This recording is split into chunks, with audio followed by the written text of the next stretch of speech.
Hello, thank you for listening to Podium. Rich here with a bonus episode, which we think will be a good one to keep coming back to if you are a keen marathon runner at any level. We've been so grateful to Maurten for backing us since we launched this podcast, and as well as sponsoring us, we're genuinely huge fans of the company and use the hydrogels and drinks throughout our racing and training. So this episode, recording before some big spring marathons, we have Maurten's head of sports tech, Josh Rowe, to talk about how to fuel for marathons and to answer your questions. I think it's also worth saying that whether you use Maurten or not, there will be a lot of helpful advice here. And also, as we record this, you can get 15% off at maurten.com using the code PODIUM2026.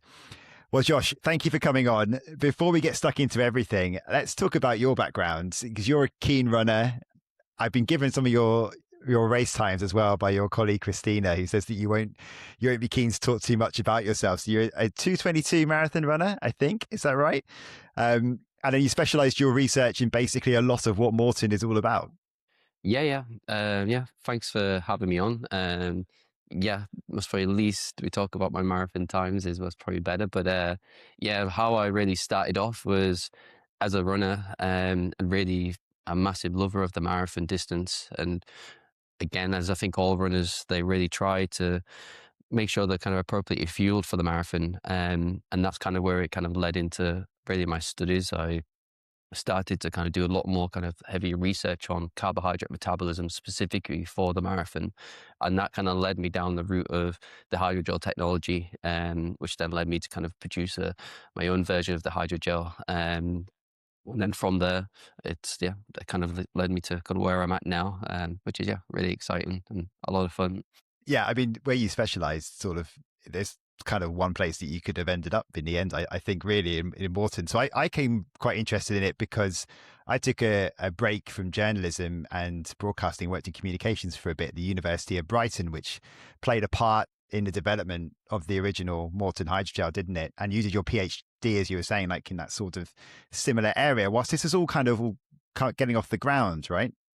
Yeah. So Brighton, I think the research at the time was Yannis Pistalis, who was kind of one of the kind of the forefront. I think he had this kind of original mission of getting the first athlete to run the sub 2 hour marathon in kind of non-artificial kind of environment. And he's been really kind of a spear figure of that. And a part of that project, he found out Maurten, this company, this very much I don't know if it was a company at the time, but they had this concept and a product they were trialing with a lot of athletes. And for him, it was very much as from when I first kind of saw it as a bit of a holy grail within, say, marathon nutritional perspective. And that's kind of where the worlds kind of collided, both from Maurten from a product development standpoint to a research standpoint. And I think that's kind of where Maurten is to now, where it is today.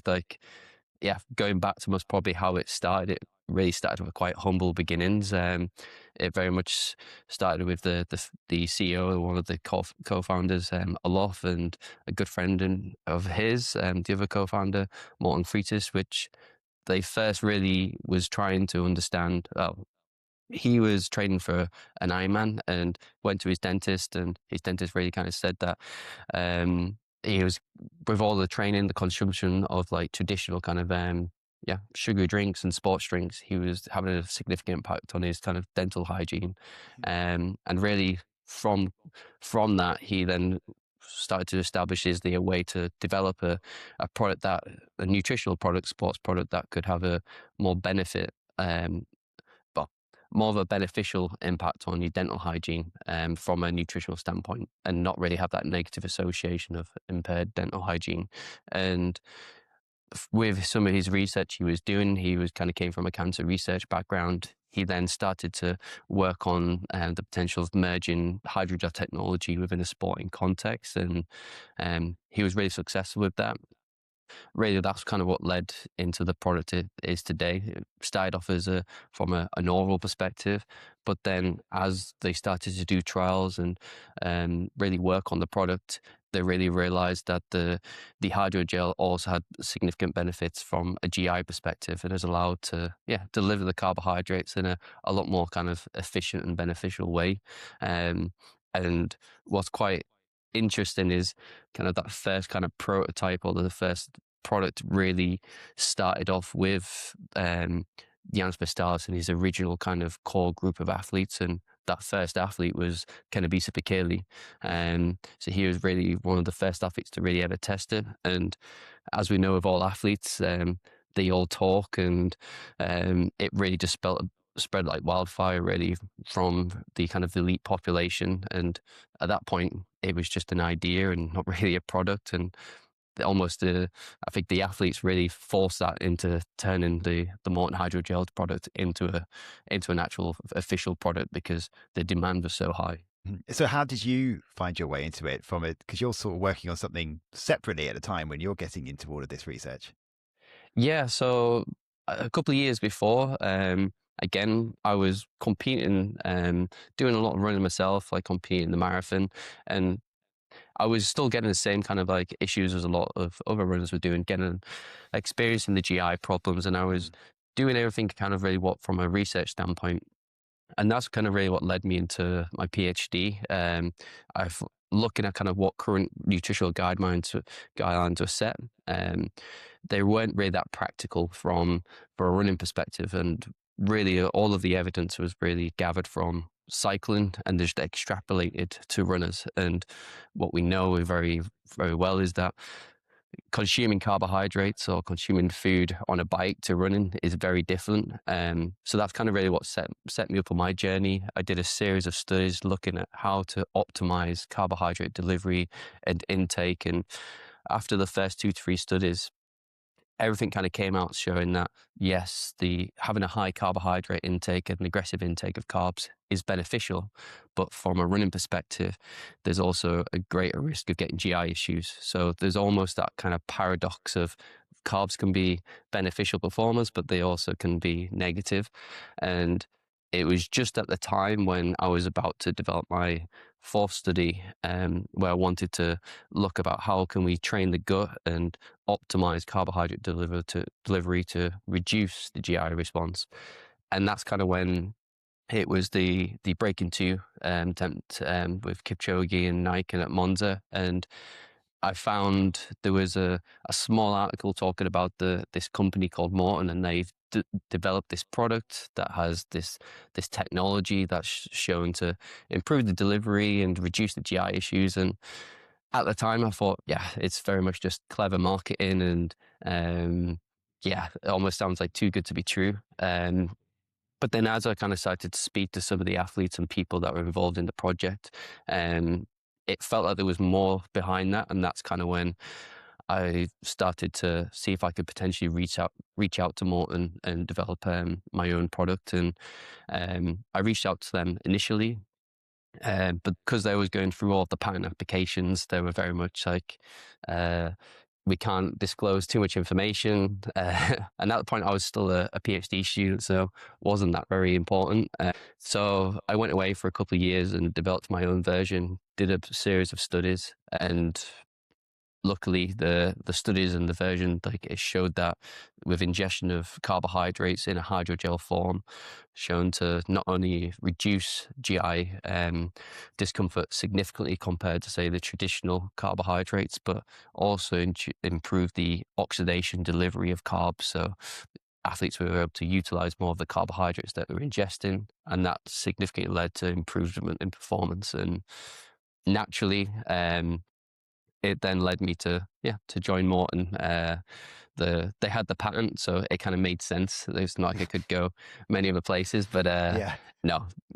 I think what really lured me to the company was that kind of approach, really kind of scientific. They're really in it to develop innovative products and really not just be a normal nutrition company. We see ourselves as almost like a biotech company that's really trying to reach and utilize a lot of different industries and insights and really try and create something new. So yeah, it was a nice mission to be part of.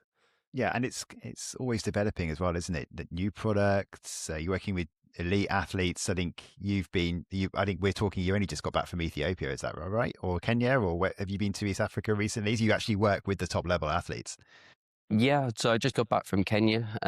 So I've got been working on a big project. for the last couple of years, working closely with the two running group, which has got Sebastian Sauer, Benson, Amos, Cyprian, also some track athletes. But yeah, the big project really for me is working a lot closely with the marathon athletes, how we can optimize their training, nutrition, and really get a bigger picture of like who these athletes are and how are they able to do what they're able to do. So big part of the project for me is kind of going there with a lot of science, collecting a lot of data, and really trying to understand the athletes and help Claudio, the coach, maybe optimize some of the training. So it's an amazing project to be a part of. Yeah, I bet it is. We have an episode coming out soon actually with Sebastian, and we've spoken to Benson too, and it seems like a great setup there.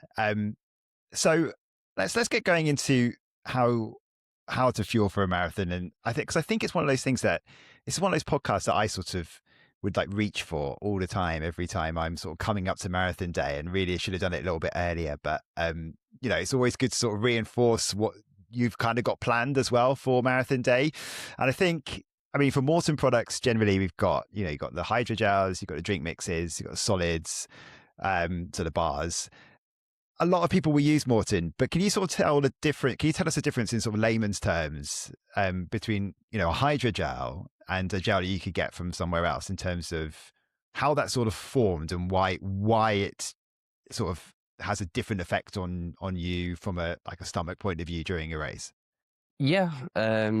So the hydrogel is it's a different delivery system of delivering the carbohydrates in a different way. So traditionally, when you ingest like a traditional sports product, it enters the stomach then metabolizes it, and then it gets uptaken. The issue is when you're exercising, blood flow is diverted away from the stomach. So it means it's working at a lower capacity. So then it means that it needs to work a little bit harder to kind of metabolize and break down, say, those carbohydrates or the things you've ingested. And the issue with that is when you ingest, say, a traditional kind of product, the stomach is quite volatile as well. It's very acidic. That you ingest maybe potentially a more acidic drink, it then kind of makes almost a bit of a toxic environment, which can cause like GI issues. And that's kind of what a lot of people tend to experience. With the hydrogel, it's designed to really kind of deliver the system, or deliver the carbohydrates more efficiently and effectively through the GI tract. So then it's purely getting the performance benefits from the carbohydrates without the negative associations, the GI issues. And really how it works is if you ingest a drink, it's pH sensitive. So as soon as it enters the acidic environment of the stomach, it creates about three-dimensional structure of the hydrogel, which is then almost a semi-solid. It then allows it to bypass into the small intestines. And then from there, the hydrogel, because the small intestines is a difference in pH, it's not acidic, the hydrogel then degrades and releases the carbohydrates. And what this really means is that the hydrogel spends less time in the stomach. It actually has an increase in gastric emptying. So then it's able to kind of go to the small intestines and be metabolized and utilized.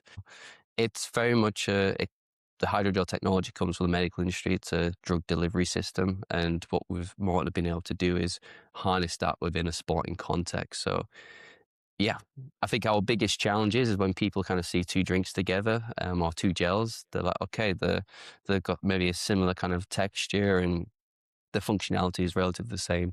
But in terms of how your body metabolizes and how the hydrogel delivers the carbohydrates is very different. And that's kind of where we've really been able to excel, especially say within the marathon running, because your GI tract goes under significant stress during the marathon. Having carbohydrates delivered in hydrogel form takes that stress and kind of pressure away from the GI tract, so you can get the nutrients delivered. So yeah, it's kind of like maybe the easiest way to say it without all of the messes that the Kenyans say, it's the disappearing drink. And that's kind of really how it works is you ingest the drink or the gel, and it disappears. And again, that's because it spends less time in the GI tract, but because it creates that three-dimensional structure, that semi-solid, you don't get that swooshing around when if you drink kind of a significant amount of fluid. So yeah, it's different. Yeah, no, it's really well explained. And I mean, you must have had to do that quite a lot of times, especially talking to the elites and tell them why it's beneficial and different to other products. So I have quite a few questions, and then we'll dive into some listeners as well. We'll sort of mix it up as we go along. I think this is probably a good point to update on what the current science is around fueling. So, I mean, am I right in saying there's been a lot of talk about research and how it's sort of some of the findings have changed in recent times about the amounts of carbohydrates that we can actually take on per hour?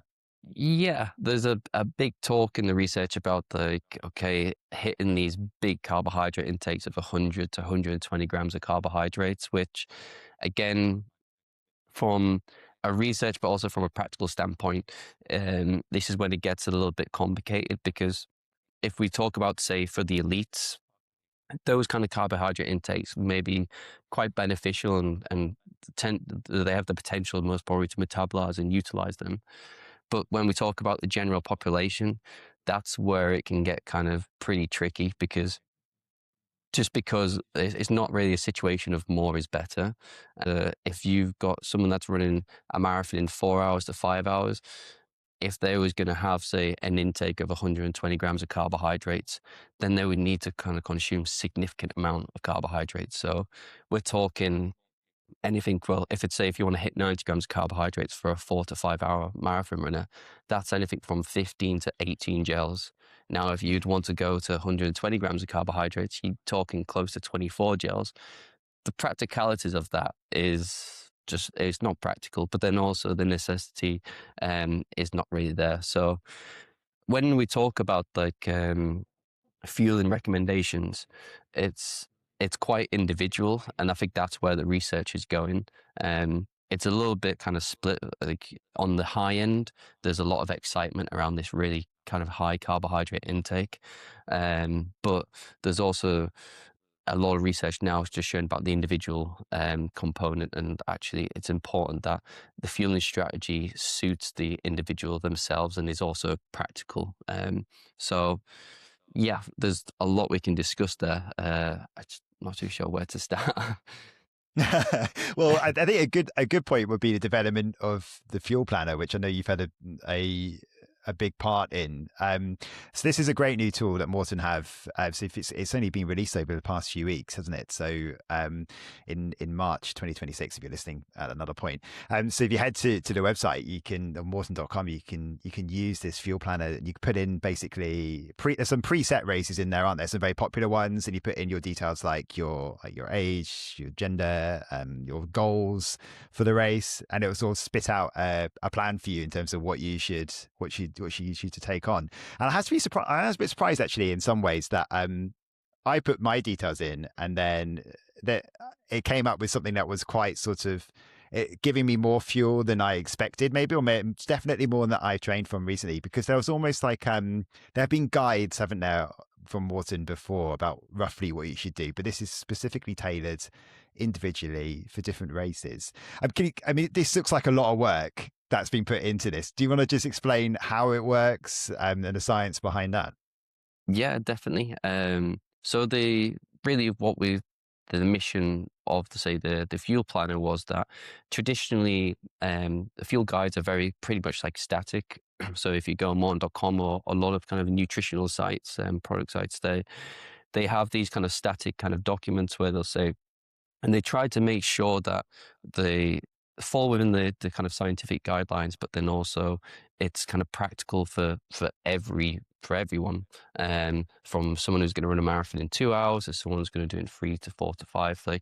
And the problem with that is it removes all of that individual kind of personal kind of fueling recommendations. So what we did with the fuel planner is we first kind of wanted to create a personal kind of fueling plan for every individual, and also that kind of specific sport or specific event.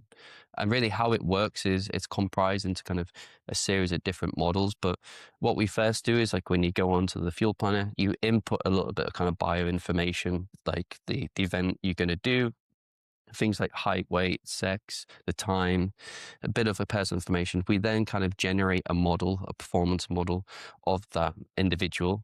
We then would then establish relatively based on the intensity and the time you're going to, say, run the marathon in. We then simulate how many carbohydrates you're going to burn based on your relative starting and carbohydrate availability. And then we then calculate how much carbohydrates you would need to ingest during the race to be able to get you to the finish line, in the best kind of physical condition as possible. So we do quite a lot of complex things in the background to really try to make it as personal as possible. And the beauty of it as well is that we aim to give the best kind of fueling recommendation based on your specific scenario and your specific profile. But then you then have the option to kind of personalize and tailor your own kind of fueling protocols. You can go into the customization element, and from there everyone like would maybe want to kind of like say you can add remove gels, or you can add drink mixes, or you can even have products that are non-Maurten. You can then kind of have the things like if it's more food like bananas. And then what we then do is we simulate that new plan that you've created, and we can then give you recommendations to state that if that is optimum still, where we give them kind of tweaks if you, I don't know, maybe loaded too much of your carbohydrates in the first half and not had any during the second half, we can give recommendations. So it's a combination of a tool which gives guidance on like how to just fuel optimally for the race on race day, but then is also an educational tool for people to establish, okay, I've now got maybe the best recommendation, but I want to kind of personalize it myself and allow them to kind of do that, but give them some education around kind of, what's maybe beneficial, what's not beneficial. So yeah, it's a really powerful tool, and we have quite grand plans kind of going into the future in terms of expansion of features. So yeah, what it is now will be very different in the future. Mm-hmm. But it's very useful right now, and I think it does give a good indication of what you should be doing, and making some changes in your training as well to make sure that you practice with them, which I'm going to come to in a minute. So quite a lot of questions about just general gut training and training, like being able to take as much in as you need to during those training blocks. And I think, so what I haven't played with actually, I guess, is adding, if I put 2 hours on my predicted time, for example, for the London Marathon, I guess that would, it's like you were saying earlier, it's not going to suddenly suggest you take another 15 gels or something. It's going to be a lot more about what you can literally take on to get you round in that time, isn't it? In terms of the intensity of athletic performance that you're putting into.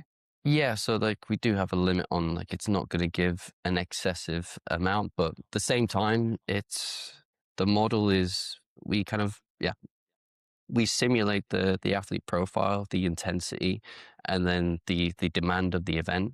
So say if you've got someone that's, I don't know, 80 kilos and wants to run a marathon in 2 hours, if you put that into the model, it's still going to turn out that, okay, based on the energy availability and the energy requirements for someone to run that time, it would need a really aggressive carbohydrate intake. So you would get most probably something that's not as practical, but then at the same time, for someone that's how not many people can run a 2-hour marathon. So that's kind of where the model is functional, but it'll give you a surprise in terms of most probably how many carbohydrates you're getting recommended. Yeah. When we see elites, I mean, a lot of them are Maurten athletes, or if they're not, they still are using Maurten, and they'll pick up their bottles from tables and it'll be tailored to the individual. And that's something that the elites can do that obviously us everyday runners can't do. So you might be able to have a mix of the drink mixes and gels, because not everyone is the same, are they, in terms of what they can take on, what they can handle, and what they need. I mean, we've heard some ridiculous, some of the athletes we've had come on and tell us how much they can take on and down those drink mixes. I think Callie Hawker-Thackeray was on, and she sort of blew our mind as to what she could get down there very quickly before she had to take the next one on. But it takes a lot of training, doesn't it, in terms of what you can actually physically take on? Yeah, definitely. I think that's kind of where, yeah, it's a lot of surprise for people. They sometimes get to the marathon expos, and that's maybe when they start to sometimes think about the nutritional strategy almost a day or two before the race, and they sometimes get quite surprised in terms of like how much carbohydrates they need to consume during the race.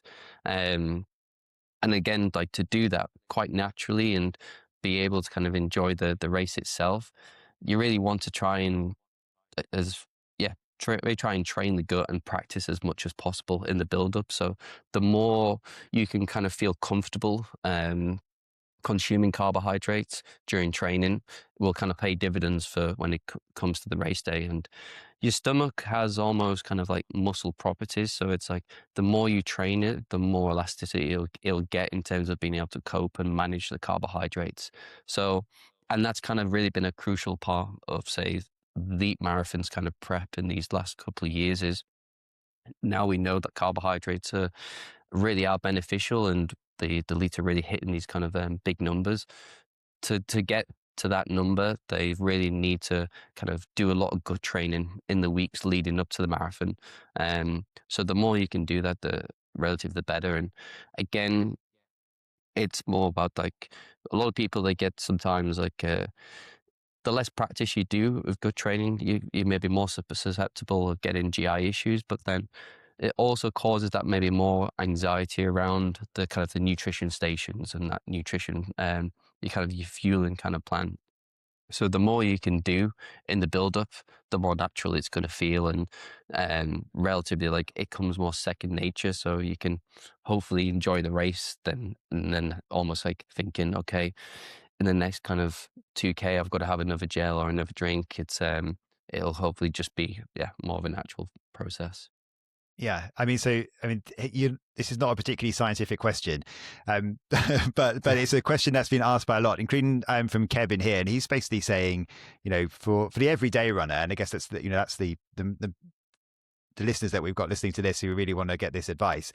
How many long runs should it be that they try and gut train as a minimum? I mean, I guess the answer would be as many as possible, but let's say you do one long run a week, you might do some medium runs. How much should you really be trying to take on that fuel as practice? Like, what's the minimum? I would say it's most probably, it's a difficult one to say exactly, but I would definitely say anything between like 6 to 8 long runs or 6 to 8 weeks before the start of the marathon. But really, how you should be kind of like thinking about good training is almost you have almost like two gut training sessions kind of per week. You have your kind of your long run session, which maybe relatively a little bit lower intensity, and that's where maybe you can maximize your carbohydrate intake and really kind of stress the GI tract. So sometimes we call it like an overcompensation session. So something that's relatively like low intensity, so it allows the body to kind of like metabolize and you get used to the carbohydrate intake. And then if you have, say, a more marathon specific session, which could be relatively a little bit lower, I mean, lower in volume, but the intensity is a little bit higher, then practicing your intake during that session can also be really beneficial. You don't want to maybe have a really aggressive intake, but taking one or two gels really just helps. Sorry, the kind of that the kind of that good training, and I think that's kind of what a lot of people they tend to sometimes get it wrong is they purely practice their gels on like easy runs, and then they get quite surprised when it gets to the marathon and maybe the intensity is a little bit harder and also the duration is longer and just that relative kind of effort it feels harder. It then gets harder to consume the carbohydrates. So you want to make sure that you have good practice of consuming the carbs during sessions that are relatively a bit more of a higher intensity, just to kind of yeah get a get a better feel for it. And Yeah. again, when we talk about long runs, or it's sometimes it's better to um, do the consume your carbohydrates based on frequency than distance, because I don't know, it could be. you may be running 30 to a minute per kilometer or per mile slower, say in training, than you would do on race day. So then when you start to kind of plan your fueling strategy, it could be that you may end up having, say, a gel every 30 minutes, but on race day, it could be every 20 minutes. And that ends up being quite a surprise for people, is that kind of frequency. So when you get your kind of fueling strategy in place and you know, okay, this, I'm going to have this gel at this time, and it's going to be in this point during the race, try and kind of establish, okay, what's that frequency, and practice consuming your gels with that similar kind of frequency. And I guess no matter how much you do train with it, it can still be very difficult when you get 2 hours or so into a marathon. You've already taken on, I don't know, 6 or 7 gels in the race or more. And I mean, we've all had it where you kind of, you have to take on that gel, and it's, you're consuming it and you just literally just can't get it down. And sometimes it's about sort of trial and error, isn't it? But what you can handle. So I guess there's no right and wrong answer, is there? As long as you're getting the carbs on board, so I guess you can mix it up, can't you, with a drink and a gel? If you're just finding it easier deeper in the race to get the drinks down you, then maybe that's the option for you. Yeah, again, this is where it's like super personal. There's a hard science to it, but then there's also a big personalization to kind of your fueling strategy, and that's kind of where we talk about training the gut and practicing, is almost because you need to kind of establish your own kind of personal fueling strategy. A lot of the big mistakes people make is copying someone else's fueling strategy, not kind of following their own.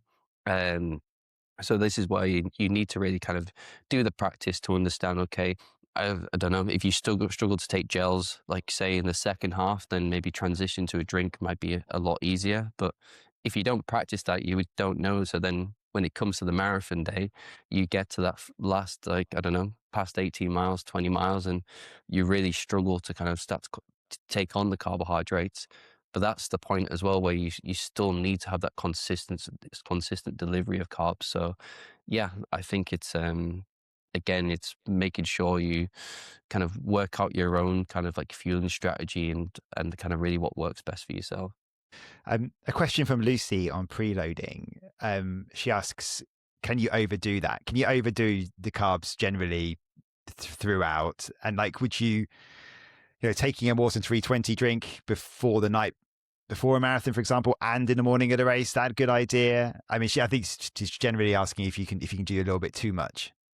It's a really good question, and definitely, as I said before, you can always have too much of a good thing. I think what a lot of people do is they sometimes mix the kind of overconsumption of food in terms of overconsumption of carbohydrates, and they go to a lot of, say, these pasta parties and eat a lot of food, almost like increase the kind of the meal portions. But what tends to happen is, yeah, naturally you get an increase in say carbohydrates, but with that you might get, if it's more pasta, a little bit more oils and other components, which then means you get an increase in kind of fats and proteins and potential fiber.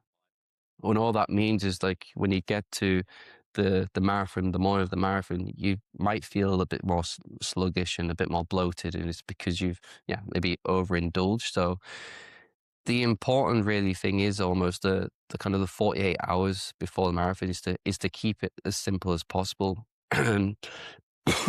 Sorry, if you look at a lot of athletes now, they don't, like, their kind of marathon kind of fueling is more, it's pretty boring, quite bland. It's almost like very much like a pure rice and pasta, and try to keep that kind of fiber and fat and protein down relative to the carbohydrates.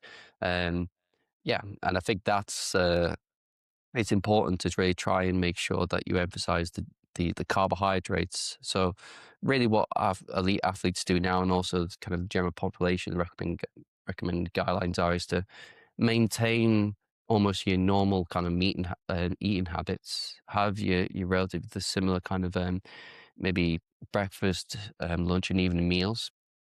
But in between those meals, supplement with something like a more like a sports product. So if it's a gel, a solid, or a drink mix, 320, because that's you're getting almost pure carbohydrates without any of kind of the additional components. So that's when you look at a lot of the elites now, is they'll have relatively and not a massive kind of breakfast the days leading up or the evening meals, but the kind of supplement with drinks and gels kind of in between the meals to kind of get that top up of carbohydrates and glycogen. Yeah, And keep it maybe boring just and to save add on the that, treats for after.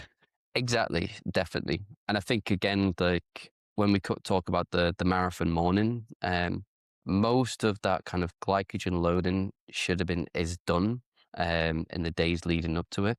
So the morning, it's not really about having like a large meal. You're only really topping up what kind of carbohydrates you've lost over the night from sleeping.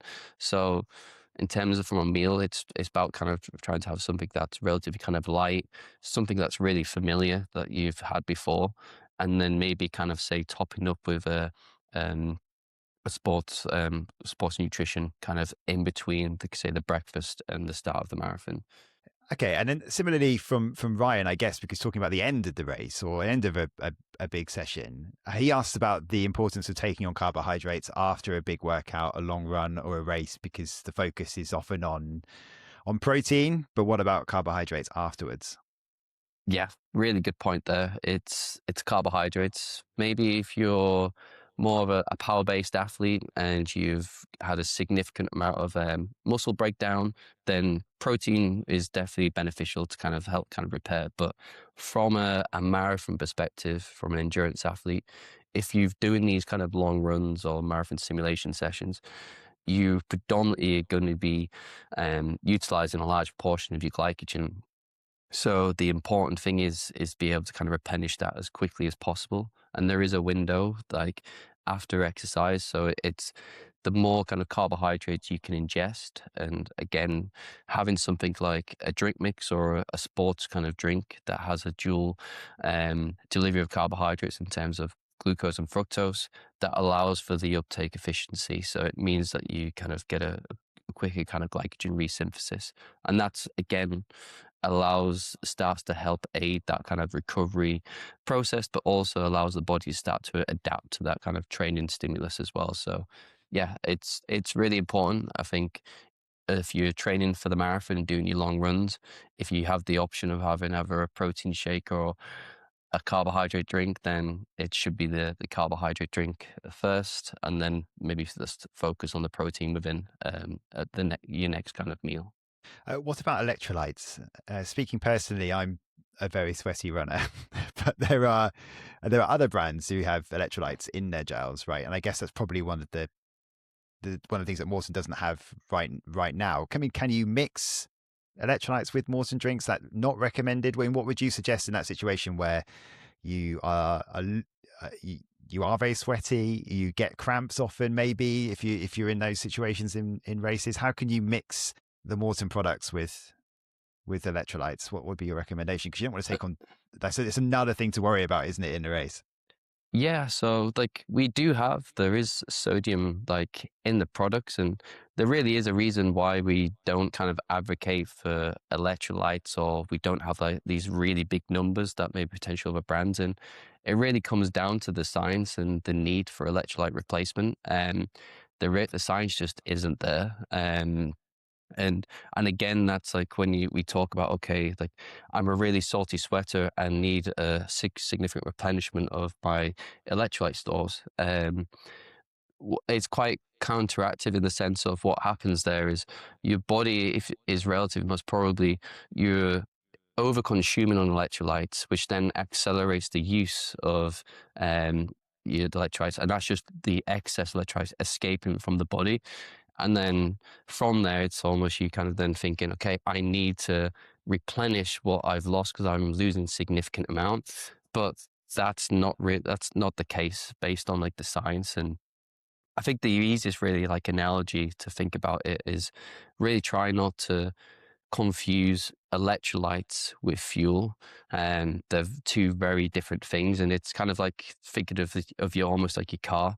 If you're going on a long road trip, you prioritize how much fuel you've got in your car. You maybe don't really look at the what's the oil gauge and things like that. That's almost like the oil gauge is a little bit like the electrolytes. It's not going to be detrimental to your performance, and so it's the only time you're relatively most probably going to need to start to consider having electrolyte replacement is if you're extending into an event that's going on, say, beyond like 8 to 10 hours, or there's a significant stress on from an environmental perspective. But in most cases, especially for the marathon, the need to kind of replenish your electrolytes or your sodium, yeah, it's not needed, and that's kind of why we don't have it in the product. For people that want to, um, the best thing to do is you can't really just add, say, a salt tablet to the Maurten product, because they tend to have quite acidifiers in them, so they make them quite acidic, which then compromises the hydrogel, so it'll weaken it. So if people do want to kind of say take additional electrolytes, it's best to kind of take it separate to the Maurten product, just because you don't want to compromise the hydro technology itself. So but yeah, I could talk all day about electrolytes. So but yeah, I think the big key point is very much just to, for the marathon, it's during the event itself, it's not essential, but afterwards you will likely you'll need to kind of replace your electrolyte stores. But in most of our kind of diets, we're going to get that from normal food anyway. So yeah. I think it's really interesting because, Josh, I don't think people hear like that much about that. And I don't know you're not going to start bashing other brands about it, but there is the great thing about the last few years that running has had a massive boom, and there's a lot more influencers that are around as well promoting certain products, and electrolytes feels like it's the one that gets a lot more of the focus than fueling for the actual race, like the carbohydrates need to take on. It's all about sort of fashionable electrolyte brands that you can take on. I know you as you said, you could probably talk all day about it, but it's kind of like the wrong information that's being put across to the runners that need it. Yeah, I think really it comes down to the regulations. It's poorly regulated, and because really electrolytes, it's not going to have any adverse effects. Like over-consuming of electrolytes is not going to have a significant impact on your health. From a regulatory standpoint, they're not that harsh on it. So this is potentially why a lot of companies, they get away with saying quite bold statements and really kind of be quite proactive in the conversation of, okay, you need to really replenish your electrolytes pre, during, and post exercise. But fundamentally, when you go back to the science, it's just not there. And yeah, and I think that's kind of for Maurten, we're very much in a tricky situation, because we're a science-led company. We've really tried to make sure we kind of root ourselves within the sciences. But then also we're not a company that will, bash other companies for kind of maybe what their kind of approach to things are as well. So it's difficult. I think a lot of it maybe really comes down to the regulators and maybe how these kind of conversations should be approached. Yeah. And I guess as well, like when you're talking about general fueling, we're talking about obviously wanting to stay hydrated as well. And is it literally just the basic, drink to thirst? If you're not running more than an hour, say, you don't really need to take on water with you. You don't need these big packs on for a 5K trot. It's just supplementary, as long as you don't overdo it, basically. Yeah, I think when you look at the IOC, the International Olympic Committee, and the kind of the scientific recommendations, the biggest concern is experiencing athletes getting exercise-induced hyperemia, and that's really just an overconsumption of water. And that's, again, in mild cases, it can cause, like, say, like swelling, nausea, and bloatedness. But in severe cases, it can be really dangerous, not just performance, but to your health itself. So I think that's when we talk about kind of hydration, it's about making sure like you have good come to the race well hydrated, but then hydrating for what you need, not kind of hydrate over consuming on fluids, because again, what will happen there is that you'll just dilute say your electrolyte balance from that point. It then can be quite risky. What would be your recommendation then for someone who maybe hasn't dived into a marathon yet before, who gets sort of to, I don't know, this is a well-trodden path, you get to 32K, 20 miles or so, and you've hit the wall, as they say, and you start sort of panicking a little bit because you're sort of wandering around, stopping at your drink station, and you're taking on too much water. Your fuel strategy's gone out the window. You know, it's that you've for some reason you've not been taking your gels over the past 10K properly. What would you say to that person to sort of get themselves not back on track, but not overdo, not panic in that situation? Actually, did they take 2 or 3 cups of water and then suddenly they start smashing all the gels? So what should they do at that point if they're stuck? I think at that point, it's especially if we're talking like 32 kilometers or 20 miles into the race, it's harsh to say the damage is already done. But it's like you're almost in damage control. It's not like you can start to kind of overconsume on fluids and gels, and then your miraculously kind of will be back to how you felt at 10K. What I would say to that person is all about kind of the preparation beforehand. And hopefully, if you have good preparation of your fueling strategy, well practiced, and you know what you to do and what to expect, hopefully you'll get to that point and 32K and won't be having that experience. But if someone is going to have that experience, which tends to happen a lot every year, again, it's what you say. It's not about panicking. It's almost just maybe changing the expectations and really just trying to kind of like get it home. Then really kind of focuses on the performance. And yeah, I think that's I'd say the take-home message is, ideally, you don't want to get yourself in that situation, so make sure you kind of plan and prepare beforehand. But if you do, then it's more about like damage control, maybe readjusting the pace, and really just trying to make sure you get back in a healthier state, than kind of over pushing it. A few more about the research before we finish. A question from Michael. It's quite a simple one, really. When did sports nutrition really start to gather pace in marathons in terms of, what were runners doing before gels became a thing? Because we've seen this explosion in the last 10 years, not just in nutrition and what Maurten are doing, but also, the shoe tech and everything. It's just the advancements of technology in the last decade has been huge. And of course, there were gels before that, but, you're talking like the 70s, 80s. How are people getting through races then? I guess it feels even more significant that the times that they were putting down, which is a point often well made, obviously. Yeah, no, it's a really good question. Well, the problem is like it's not new, not relatively new. I think actually some of the early kind of like research was conducted in the Boston Marathon in 1920s. Some of the first kind of research looking at runners that kind of consumed sweets during the race. They led to having less like hyperglycemia and led to kind of quicker performance times. And then there was like another study the following year, which then kind of went into kind of more of a mechanistic kind of like perspective. But if we look at the overall kind of like carbohydrate research, we're talking now close to coming over 100 years worth of research. And those kind of first kind of 50 to 60 years were very, very much kind of establishing how the body metabolizes fuels and carbs, and really kind of understanding kind of like what are carbs and how they kind of are utilized in the body.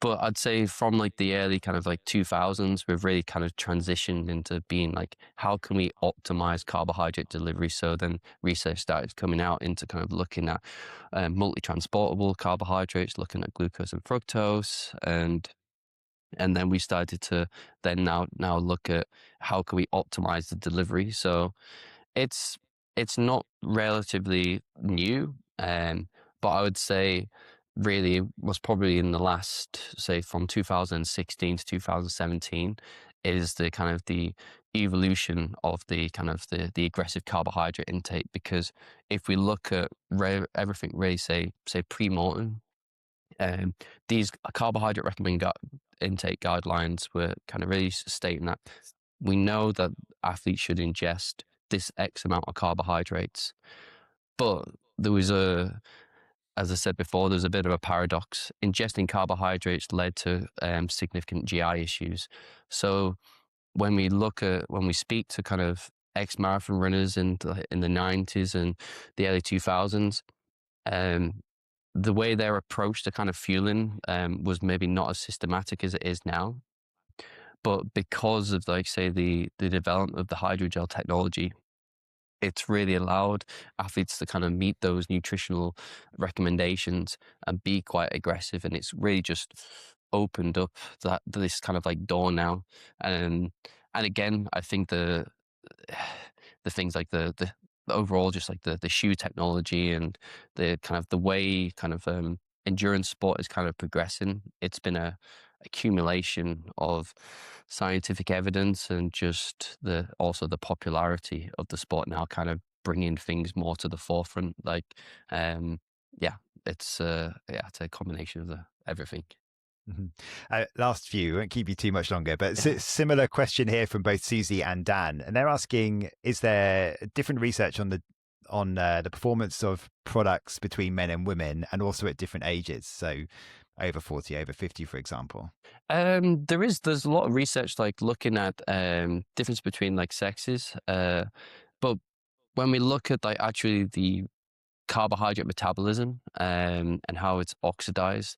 Actually, females and males, they relatively can oxidize the same amount of carbohydrates.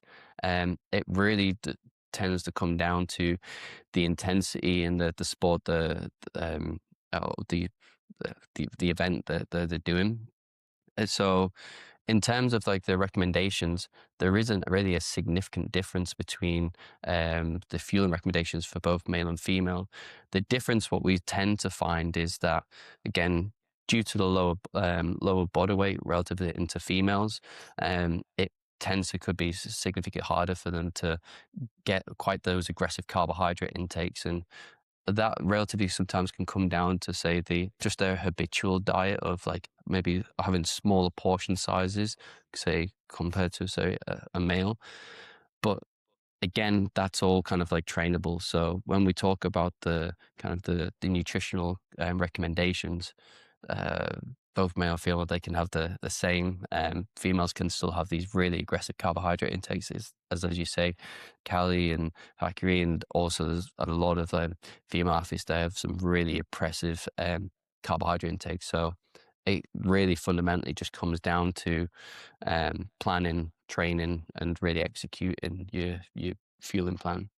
Mhm. And no differences in terms of age at all, as well. Age, no, it's all really, it's again, it comes down to the how much carbohydrates you're relatively going to be utilizing during the race. So if you've got someone that's 30 and someone that's 60, but they're running the exact same time, the in terms of the most probably nutritional requirements is going to be relatively the same between the two. So in terms of the fueling recommendations, there's not going to be a significant difference. So no, it's yeah. I'd say the only difference there is when we start to talk about the for, say, someone that of an older age, is maybe the difference of what they would maybe need to do in training compared to the marathon preparation in terms of the distribution of the macronutrients. They would maybe have more recommendations on having disproportionate, maybe more protein or protein at a different time, to kind of really maximize that, say, for an older person. Rachel asks what the effects of gels have on a healthy gut microbiome post race and after a long training block. That's a good question. There's not that much research on that. So that's kind of something we're really exploring.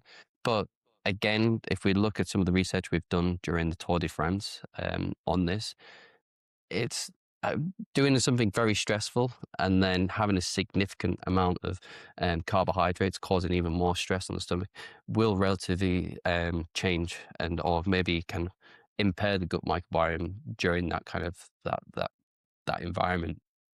But we're taking this from, say, ultra running to the multi-sport events. But if we take it back to the marathon, it won't have a significant impact unless you're going to have really large amounts of carbohydrate or have hardly no carbohydrates to the point where you cause gut distress, then that's maybe where you're going to get a significant impact. But no, it's for the marathon. If we're talking for this context, no, the gels, they will be completely fine. Okay. Sophie asks where you think fueling will be in 10 more years, given how much it's changed in the last 10. Oh, And I think I guess without giving away any secrets about what you might be working on. Yeah, I think that the more I keep my mouth closed, the better. But I think really to come to that, it's complete personalization. It'll be that combination of making sure like everyone gets their own kind of personalized nutritional strategy optimized for them. But then most probably there might be, hopefully in the future, maybe more ways of delivering carbohydrates in different forms, and maybe able to kind of manipulate your metabolism in a different way. But I think if we talk about the fuel planner, it's almost a big step forward and a leap step forward, because elite athletes, they tend to get the personalized nutritionists and experts really giving them daily advice and helping them kind of prepare their nutritional strategies leading up to races. Whereas for the general population, they need to do a lot of reading and research themselves, and really it's a lot of their own kind of homework. And I think that's most probably what the aim of the fuel planner is, to give almost a nutritional scientist in the pocket of an everyday athlete. And for Maurten, we want to start with the nutritional scientist, but we want to expand within having a physiologist, a psychologist, and other elements. So I think what will happen is not just from a nutritional standpoint but in the future, everyone will be able to get personal, complete access to the kind of their own kind of training insights, and having an optimum training strategy specifically for them, both nutritionally and physiologically. So it's really exciting where it's going in the field, like especially when we talk about things like LLMs and AI. But I think that's kind of most probably where we'll see the next kind of breath of kind of innovation is very much in the digital form. And then hopefully to kind of keep up to date with that, we'll also have a lot of innovation within the physical form as well from a chemistry standpoint. So yeah, it's watch this space. Yeah. How much does AI help to accelerate some of the work that you're doing? I think at the minute, like from a software perspective, it's really helpful. But I think at the minute it's quite complex. Like if you use like a typical LLM and said, okay, give me a nutritional plan or a marathon training plan, which most probably a lot of people have done, you'll start to see quite a lot of flaws in terms of its recommendations. And I think that's at the end of the day, we're a long way away from kind of purely relying on AI to kind of give us those kind of specific personalized nutritional training kind of insights. And I think a lot of it might relatively come down to is the companies that are really trying to solve these big problems most probably how to run a marathon as quickly as possible is most probably not as top of their agenda as most probably other kind of more important kind of questions they wanted to solve. So I think from like one we've been trying to, well, we're currently exploring it. We've really kind of established that what's currently available doesn't really meet the needs or has the level of kind of scientific rigor and understanding to really give that bespoke nutritional and training kind of advice. So it's a bit of it's exciting, but for us, it's almost we need to, as an industry, if we really want to kind of create these models and this kind of personalization, then we need to most probably do a lot of the development work as well. So yeah, that's kind of like this is where we are at now, is we use some of it as a guide, but we're really trying to kind of build our own systems and our own kind of infrastructure to kind of really, yeah, lead the industry forward with that. And a sustainability question, because it's a big issue that the running world is trying to tackle at the moment. We've seen the Paris Marathons decided not to hand out bottles or cups of water. You have to fill everything up yourself.